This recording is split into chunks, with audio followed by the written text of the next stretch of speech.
오늘은 주제설교 5번째 시간 겉옷을 던졌더니라는 말씀으로 함께 나누겠습니다.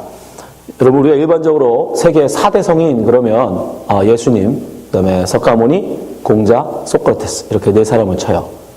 성인이라는 건 그만큼 굉장히 추앙받는 인물이라는 뜻이겠죠. 그럼 당연하죠. 왜냐하면 예수님은 기독교를 창시했고 또 석가모니는 불교를 창시했고 그다음에 공자는 유교를 창조했어요. 이게 세계 3대 종교를 창시했던 분이니까 그럴 수밖에 없습니다. 사실 소크라테스도 서양사에 있어서는 굉장히 중요한 사람이에요. 철학의 아버지예요. 철학을 시작한 사람이에요. 그래서 소크라테스도 굉장히 중요합니다. 근데 이 4분에 공통점이 있어요. 굉장히 위대한 인물들인데 4분이 직접 책을 쓴 적이 없어요. 다. 우리가 나라는 예수님이 책을 안 남기셨죠, 그죠? 마태, 마가, 누가, 요금 그 어떤 중에 예수님이 쓰신 책이 있습니까? 없어요. 예수님이 쓰신 책이 없어요. 근데 석가모니도 마찬가지. 석가모니도 책을 직접 쓴 적이 없어요. 그러면 소크라테스는 썼느냐? 소크라테스도 없습니다. 근데 공자는 썼을 것 같죠? 공자도 쓴 책이 없어요. 공자가 만든 책은 있어요. 그러니까 다른 사람들이 썼던 책을 모아가지고 만든 책은 있는데 본인이 직접 저술한 책은 없어요. 그 신기하죠? 근데 어떻게 그 사람들을 우리가 위대한 위인이라고 치냔 말이에요. 저기들이 쓴 책이 없는데 그 사상을, 그들의 생각을 우리가 지금 어떻게 알고 그 사람들을 위대한 인물이라고 우리가 지금도 추앙할까요? 4사람의 공통점은 바로 걸출한 제자들이 있다는 거예요.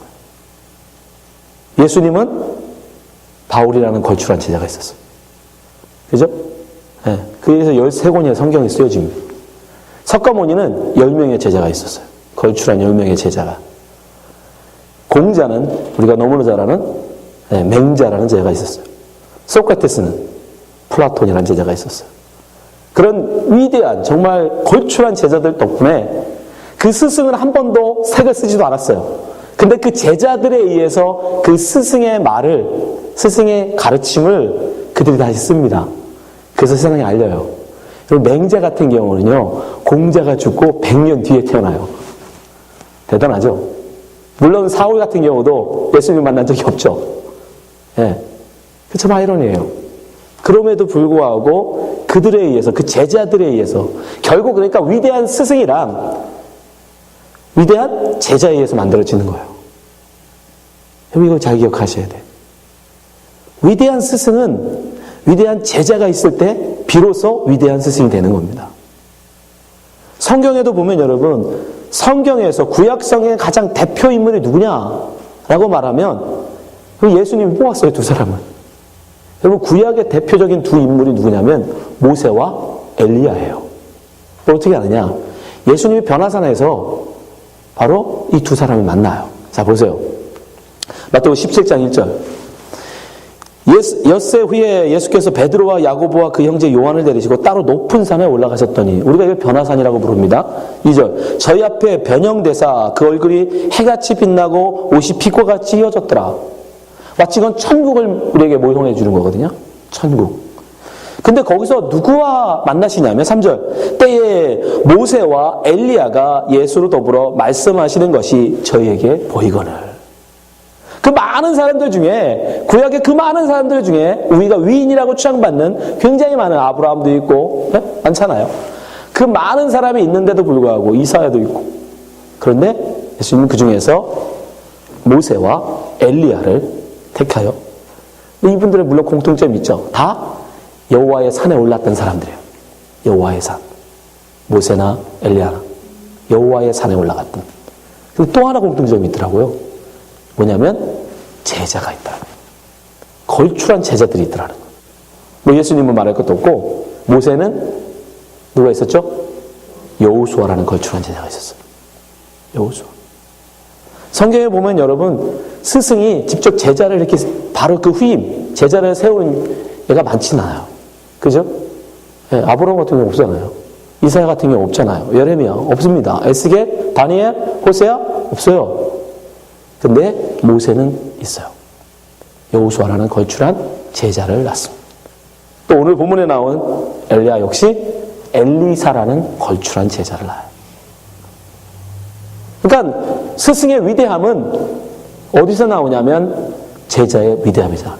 훌륭한 제자를 낳을 때 비로소 그 사람은 훌륭한 스승이 되는 거예요. 그래서 우리 역시 그래서 제자를 낳는 것이 굉장히 중요하다는 거예요.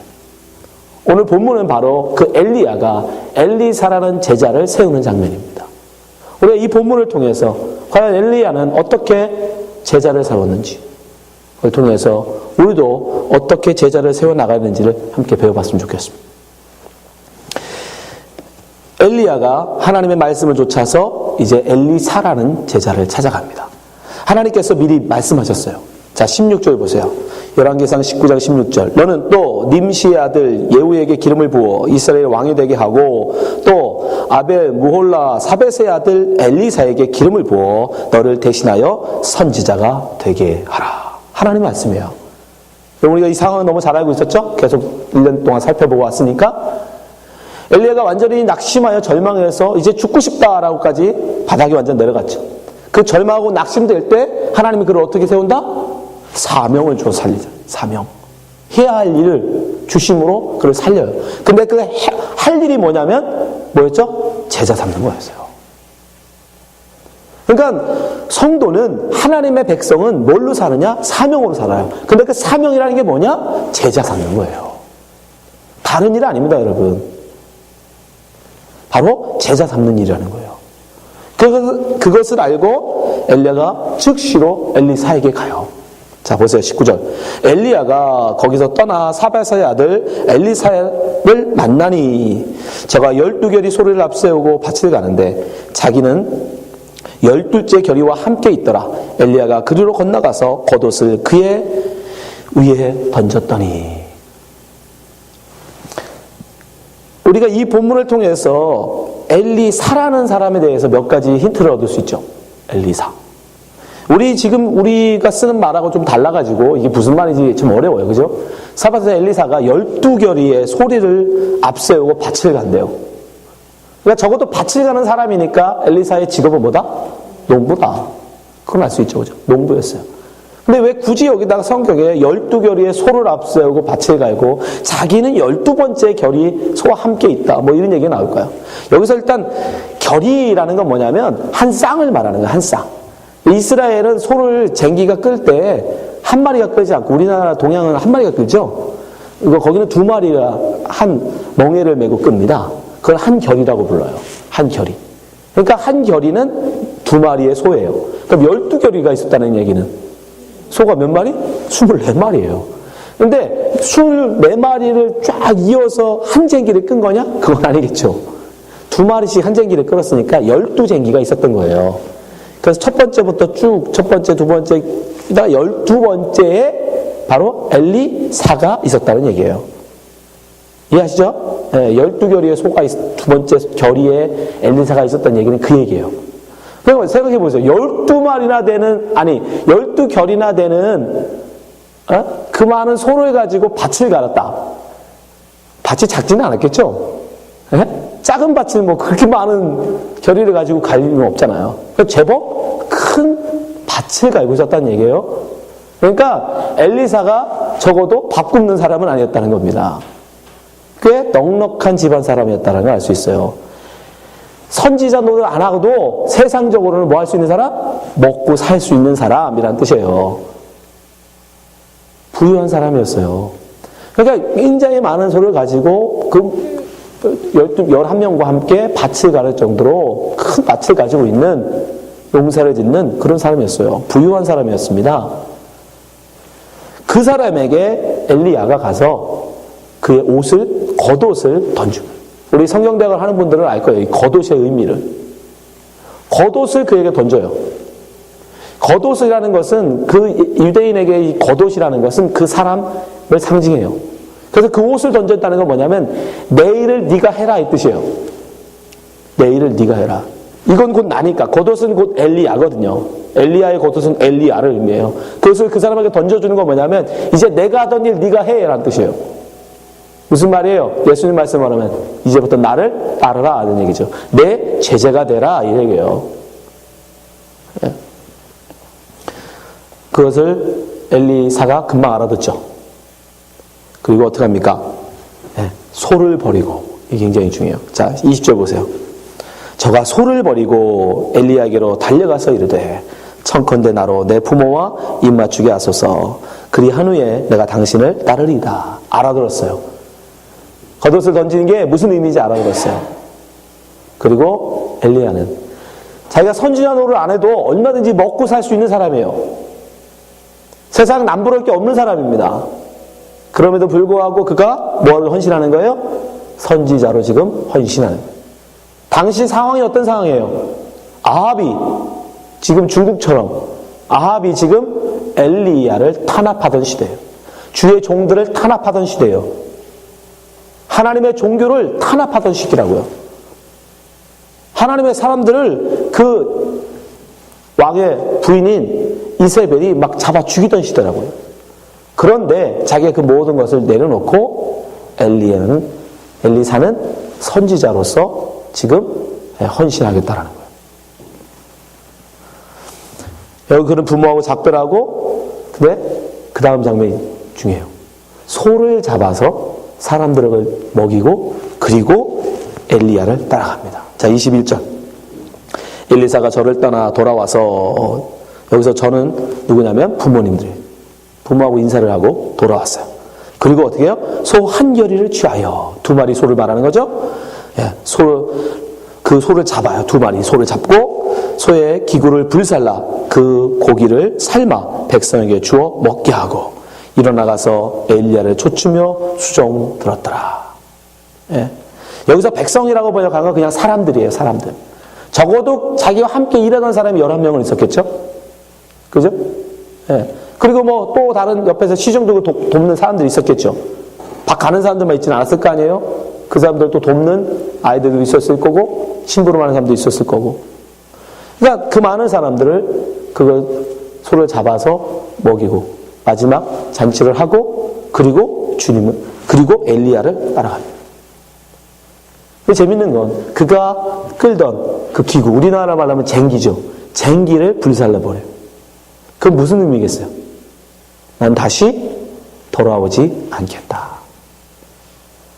다시 농사 짓는 자로 돌아오지 않겠다라는 소약입니다. 똑같은 장면이 어디에도 나오죠? 신약성경에도 나오죠. 하나님이 베드로와 야고보와 요한을 부르셨을 때 그들이 어떻게 해요? 배를 버려두고 그물과 배를 버려요. 그러니까 그것은 무엇을 상징하냐면 나는 이제부터 전심으로 스승을 따르겠다라는 걸 보여줍니다. 나 이제 전심으로 당신을 따르겠습니다. 그것을 보여주는 거예요. 그리고 나서 중요한 단어가 수종 들었다라는 거예요. 수종 들었다. 근데 여호수아도 여러분 똑같아요. 모세의 수종 드는 자였어요. 자, 출애굽기 33장 11절 보세요. 사람이 그 친구와 이야기함과 같이 여호와께서 모세와 대면하여 말씀하시며 모세는 진노로 돌아오나 그 수종자, 수종 드는 자라는 뜻이죠. 수종자 눈의 아들 청년 여호수아는 회막을 떠나지 아니하니라. 수종 들었다. 영어로는 servant이에요. 섬기다. 이건 수종 들었다는 말은 섬기다, 봉사하다, 네, 그런 뜻이에요. 그러니까 제자라는 것은 그 당시에 제자라는 건 스승의 수종 드는 자, 수종을 섬기는 자였어요. 그래서 여기에 수종 들었다라는 단어를 배워요. 결국 이 과정을 통해서 엘리사는 엘리야의 제자가 된 겁니다. 우리가 여기서 제자를 세우는 장면을 봤는데 여러분 제자를 세우는 건 굉장히 중요한 거예요. 엘리야는 지금 하나님의 말씀에 순종하여서 제자를 세웠는데 여러분 똑같은 명령이 우리에게도 주어진 거 아십니까? 자, 마태복음 28장 19절 보세요. 예수님께서 마지막으로 이 땅에 계시면서 우리에게 제자들에게 하시는 명령이에요. 이건 권면이 아닙니다. 당부가 아니고 명령이라고 그래요. 명령. 그것도 가장 그 중요한 명령이라고 해서 우리가 지상명령이라고 합니다. 근데 이 명령을 한번 보세요. 자, 이 19절. 그러므로 너희는 가서 모든 족속으로 뭐를 하라? 제자 삼아라. 아버지와 아들과 성령의 이름으로 침례를 주고 내가 너에게 분부한 모든 것을 가르쳐 지키게 하라. 제자를 삼아서 예수 그리스도의 말씀을 지키게 하라. 이게 뭐예요? 우리에게 떨어진 명령이에요. 그러니까 여러분이 제자 삼는 거는 선택이 아니에요. 엘리야가 하나님 말씀에 순종하여 엘리사라는 제자를 삼듯이 우리도 다 뭐 해야 돼요? 하나님의 명령을 받은 자예요. 뭐 하라는? 제자 삼으라는. 그러니까 여러분 제자 삼는 거는 우리의 선택이 아닙니다. 우리는 제자를 삼아야 하는 자들. 왜 그럼 하나님은 우리에게 제자를 삼으라고 할까? 왜 하나님은 엘리야에게 여러분 엘리사라는 제자를 세우게 하는가를 보문하라. 왜 하나님이 엘리야에게 제자를 삼게 하셨죠? 그로 살게 하려고. 그죠? 그로 다시 일어나게 하기 위함이었죠. 그때 그가 나 죽겠습니다. 나 이제 죽여주세요 하고 있을 때 명령이었잖아요. 그러면 너는 가서 엘리야라는 제자 세워. 엘리사라는 제자를 세워. 그 명령, 그 사명 때문에 엘리야가 살아나요. 똑같은 거예요. 왜 우리로 하나님이 제자 삼으라고 그러느냐? 여러분 살리려고. 여러분 살게 하려고. 왜 제자 삼는 게 우리 사는 줄 아십니까? 여러분 진정한 가르침은, 진정한 배움은 가르침에서 나와요. 여러분이 뭘 아는지 모르는지 어떻게 알 수 있느냐? 다른 사람에게 가서 가르쳐 보면 합니다. 여러분에게 믿음이 없는지 있는지 어떻게 하느냐? 간단해요. 믿음이 없는 사람에게 가서 여러분 믿음을 전해보세요. 믿음을 갖게 해보세요. 그러면 알아요. 그때 내게 믿음이 있는지 내가 믿음 없는 것인지. 제자 삼으라는 건 그냥 숫자 더 늘려라 이 뜻이 아니에요. 여러분의 여러분됨을 알라는 뜻이에요. 내가 그리스도인인지 참된 그리스도인인지 내가 신앙인인지 내가 믿음이 있는지 내가 하나님 앞에 바로 섰는지를 바로 아는 척도가 바로 제자 삼음에서 나오는 거예요. 여러분이 바른 신앙인 되기를 원하신다면 여러분이 바른 신앙으로 서 있는지를 확인하기 원하신다면 그러면 반드시 제자를 삼으셔야 돼요. 제자를 세우셔야 돼요. 그때 우리는 알 수 있어요. 그래서 하나님은 엘리야에게 제자를 삼으라고 말씀하셨고 주님은 마지막으로 제자들에게 가서 제자 삼으라고 말씀하신 거예요. 그럼 우리는 제자 삼아야 될 거 아닙니까? 그게 우리가 살아야 할 방법이고 그죠? 그게 우리의 사명이라면 가서 우리도 제자 삼아야 됩니다. 어떻게 제자 삼아야 됩니까? 세 가지 노하우를 알려드리겠습니다. 첫 번째, 제자는 여러분이 선택하는 게 아니다. 오늘 본문에도 보면 엘리야가 엘리사라는 사람을 제자로 선택한 게 아니죠. 누가? 하나님이 말씀해 줘. 하나님이 엘리야에게 가면 사바세 엘리야라는 사람이 있어. 그 사바세 아들을 너 제자 삼아. 근데 여호수아도 마찬가지. 모세가 여호수아를 택한 게 아니에요. 하나님이 여호수아를 택하고 모세에게 말씀하세요. 네 후계자는 여호수아야. 그걸 제자 삼아라. 민수기 27장 보세요. 여호와께서 모세에게 이르시되 눈의 아들 여호수아는 신에 감동된 자니 너는 데려다가 그에게 안수하고 그를 제사장 엘라살과 온 회중 앞에 세우고 그들의 목전에서 그에게 위탁하여 내 존귀를 그에게 돌려 이스라엘 자손의 온 회중으로 그에게 복종하게 하라. 모세가 권한 게 아닙니다. 모세가 하나님한테 하나님 제가 보니까 여호수아가 괜찮아요. 쟤를 제사 삼는 거 괜찮을 것 같습니다. 제 후임으로 저 사람이 적당할 것 같습니다. 천구한 게 아닙니다. 하나님이 모세에게 말씀하신 거예요. 너 저를 제자 삼아라. 그러니까 여러분이 제자 삼을 때, 여러분이 가서 제자 삼을 때 여러분이 제자를 선택하는 게 아니에요. 하나님이 여러분에게 붙일 자를 택하십니다. 그리고 여러분에게 붙이세요. 우리는 그 붙인 자들을 제자 삼아야 돼요. 제 주위엔 아무리 봐도 붙인 자가 없는데요. 그렇게 이야기하시려고 하죠. 여러분은 자녀는 여러분이 선택한 겁니까? 여러분이 낳으신 여러분의 자녀, 나는 아무리 봐도 백두산이 내 아들로 괜찮을 것 같아요, 하나님. 쟤를 내 아들로 주세요. 아무리 봐도 미나가 내게는 제 딸로는 가장 적당한 것 같습니다. 미나를 주세요. 우주가 내가 볼 때는 가장 내 아들로 괜찮은 것 같습니다, 하나님. 주세요. 그래서 받으셨나요? 그 여러분에게 붙이셨나요? 하나님의 붙이심. 하나님의 붙이심. 여러분의 이웃, 누누이 말씀드리지만 여러분 20대에 준호라는 데 오고 싶어서 오셨어요? 우리가 이사 오고 싶어서 이사 온 데가 아니잖아요. 하나님의 인도하신 가운데 지금 우리가 여기 와 있죠. 여러분의 이웃은 여러분이 선택한 겁니까?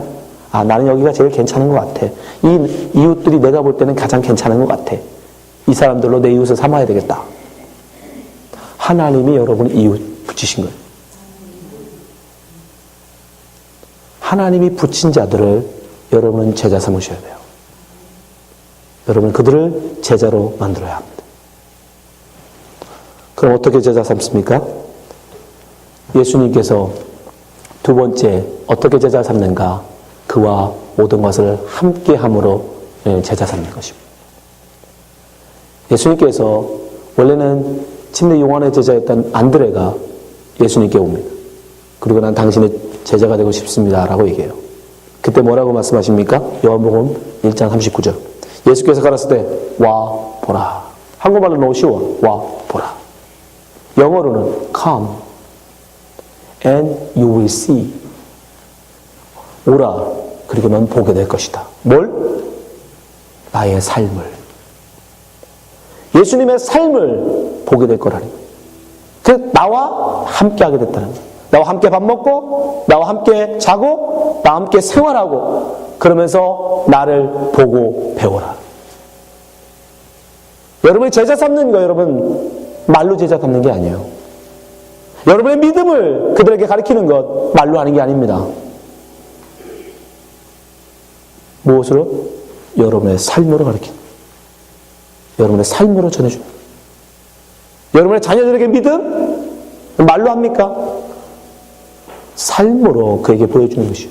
예수 믿는 삶이 무엇인지, 하나님을 믿는 자가 살아가는 세상 살 때 어떻게 살아야 함을 여러분의 삶으로 가르칠 때 그들이 예수 그리스도의 제자가 되는 거죠. 여러분의 제자가 되는 거예요. 아니 정확하게 말하면 여러분 우리가 원든 원치 않든 우리의 자녀들은 우리의 제자가 돼요. 나를 보고 배웁니다. 근데 중요한 건 내가 예수 그리스도의 제자가 돼야 그도 예수 그리스도의 제자의 삶을 간다는 거예요. 내가 그리스도인이 돼야 그도 그리스도인이 된다는 거예요. 내 이웃이 그리스도인이 된다는 거예요. 나의 친구들이 그리스도인이 된다는 것입니다. 그래서 무서운 거예요. 그래서 어려운 거예요. 우리는 제자 되어야 돼요. 우리는 제자 삼아야 돼요. 그러기 위해서 그러니까 우리는 먼저 제자가 돼야 돼요. 여러분 우리는 삶으로 그들을 가르쳐야 합니다. 삶으로 그들에게 전해줘야 돼요. 마지막으로 제자는 바울 사도가 권면합니다. 복음으로 나아라. 신약성경에 제자를 가장 많이 둔 사람은 누가 뭐래도 바울이에요. 바울에는 누가, 디모데, 디도라는 걸출한 제자들이 있었어요. 그 많은 제자를 낳은 바울이 우리에게 권면해 줍니다. 너는 일만 스승이 되지 말고 복음으로 낳는 아비가 되라. 고린도전서 4장 15절. 그리스도 안에는 일만 스승이 있으되 아비는 많지 아니하니 그리스도 예수 안에서 복음으로써 내가 너희를 낳았도다. 어떻게 바울이 그 많은 제자들을 낳을 수 있었느냐? 많은 제자들을 둘 수 있었느냐? 그는 스승, 일만의 스승이 아닙니다. 말로 하는 스승이 아니었어요. 복음으로 그들을 낳았어요. 아비의 심정으로 그들에게 복음을 먹였어요.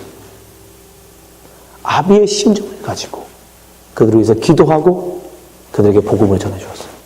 그랬더니 그들이 그 바울을 따르는 제자들이 되더라는 거예요. 여러분 마찬가지.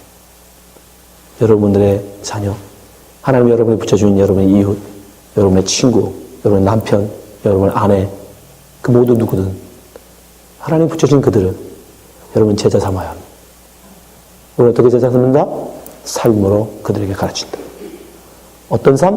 복음의 삶. 복음의 삶으로 그들을 가르칠 때 우리가 제자가 되는 거예요. 여러분의 선택이 아닙니다. 주님 우리에게 명령하십니다. 너희는 가서 모든 족속으로 제자를 삼아라. 여러분 이 말씀에 순종하시기 바랍니다. 그렇게 여러분의 말씀 순종하여 제자 삼을 때 그 그것이 진정 우리가 그리스도인이 사는 방법이고 사는 길입니다.